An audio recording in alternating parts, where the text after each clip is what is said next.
మహాశివరాత్రి రోజున రేపు రాబోయేటువంటి 26వ తారీఖు బుధవారం రోజున మహాశివరాత్రి అందరూ కూడా అబాల గోపాలం స్త్రీలు కాదు పురుషులు కాదు అందరూ కూడా ఉదయం తెల్లవారుజామున కనీసం 4-5 గంటలకి లేస్తే బ్రాహ్మీ ముహూర్తంలో చక్కగా నదీ స్నానం ఏదైనా అవకాశం ఉంటే చేయడం మంచిది.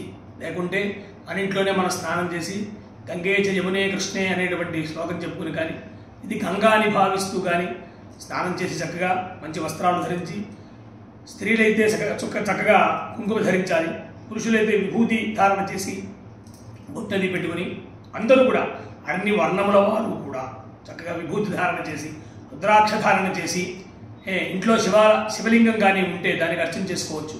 లేదు శివాలయానికి వెళ్ళి కానీ మనం అర్చన చేసుకోవచ్చు.